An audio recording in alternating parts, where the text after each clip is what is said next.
Welcome back. Still to come. Comic aide Edmondson reveals why his character isn't being welcomed back with open arms. He's here at 11. Also, how this woman bravely tackled drug addicts, prostitutes and teenage yobs to transform what was once one of London's most dangerous council estates. But before all of that, how do you fancy being mortgage or rent-free for an entire year? I do. Are you feeling the increasing cost of living? Well, sit tight, because your interest rate is about to rise. If you want to live the next year mortgage or rent-free, then this is for you. We'll pay your monthly repayments up to a maximum of £20,000, leaving you with all that extra cash to do whatever you like with. For your chance to win, answer this question correctly. Complete the title of the traditional nursery rhyme. Sing a song of... Is it A, tuppence, B, threepence, C, sixpence? Call 09012 93 33 33. Calls cost £1 from a BT landline. Calls from other networks may be higher, and from mobiles will be considerably more. Text your answer A, B or C to 83336. Text costs £1 plus one standard network rate message. Digital satellite and cable viewers can enter by pressing their red button now, or enter for free at itv.com. Entrants must be 18 or over. Lines close at 2 p.m. and entries made after this time won't be counted, but may still be charged. Best of luck. Yeah, good luck with that. Now, 58-year-old grandmother Silla Carron has single-handedly transformed one of London's most notorious council estates. From an area people avoided to a place where people now choose to live. She's a local hero, and here's her story. The Clarence Way estate in Kentish Town, North London, has had its fair share of problems for many years. Drug addicts and their dealers, prostitutes and gangs of violent teenagers have all caused trouble for terrified residents. But one woman decided to change all that. I'm here today to meet a very special grandmother who decided to reclaim her community.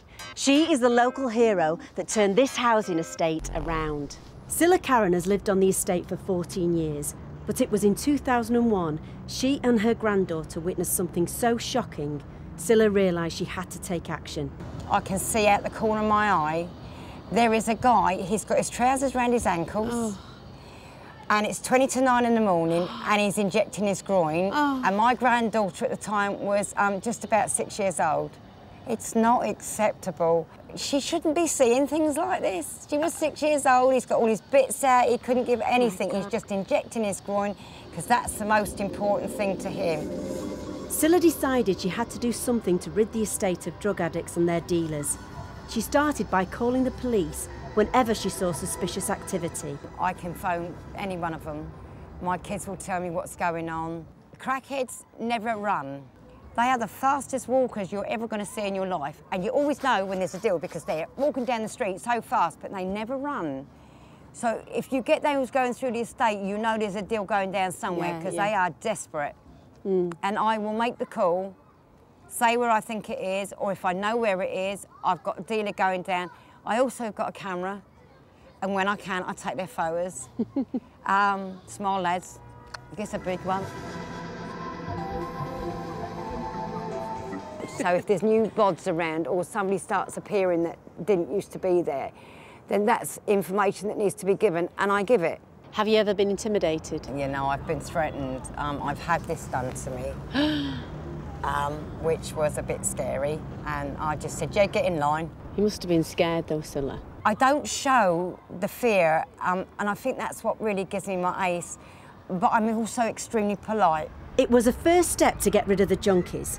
Now Silla had to make sure they didn't come back, and that meant tackling the security of the estate.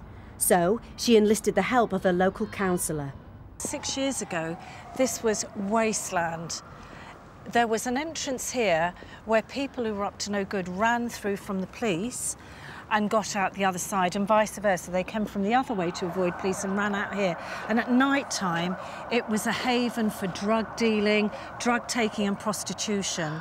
So Silla, with council officers and councillors, actually lobbied frantically and continuously, and said, we're not having it on this estate. That's it, we've had enough. We don't want everybody's problems, you know, coming onto our estate. We want this closed. And eventually they agreed.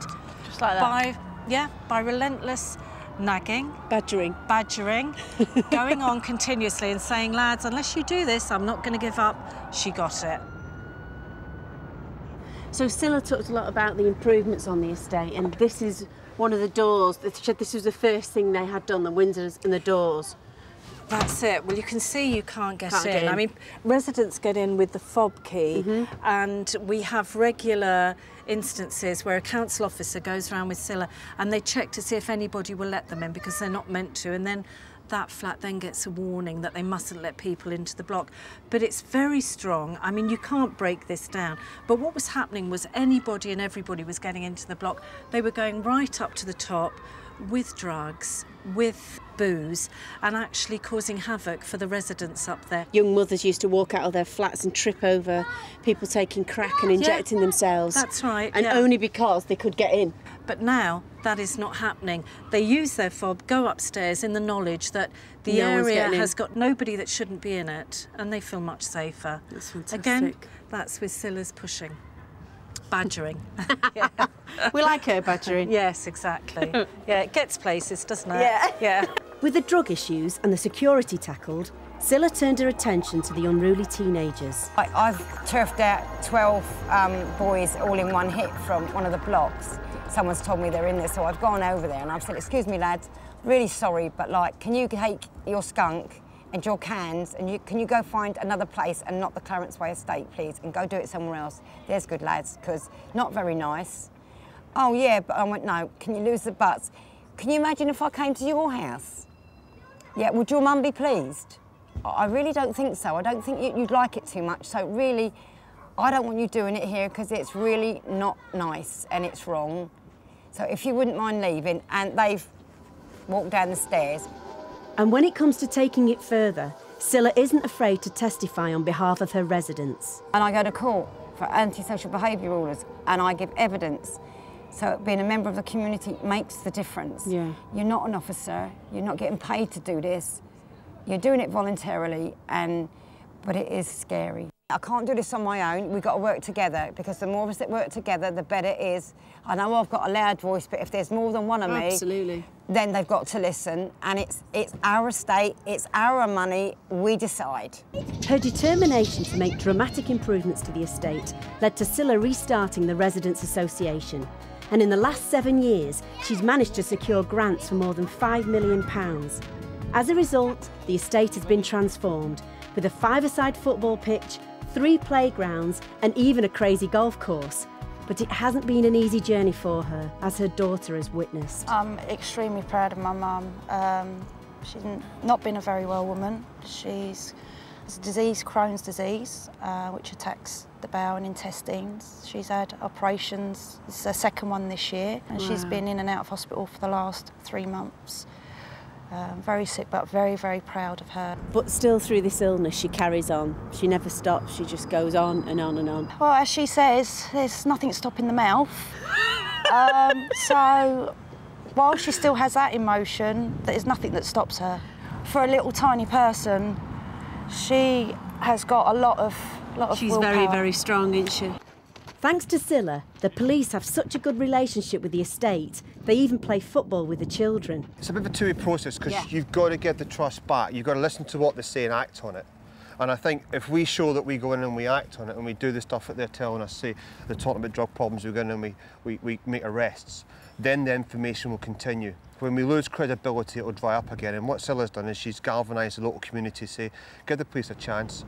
We've had that chance, it's worked well, we're actually credible, and she's continuing that process, information comes in. Only just back from the hospital after her latest treatment, Silla's health problems haven't dampened her determination to keep fighting on. What if we just carry on and let them take over, the dealers and the crackheads? When's it going to stop? No, it's not acceptable. I'd rather get scared and do it than get scared and not do it. Wow, what a remarkable woman. I think as long as she's around, there's going to be no problem there. Silla, we salute you. Listen, something else to put a smile on your face, the chance to be mortgage or rent-free for a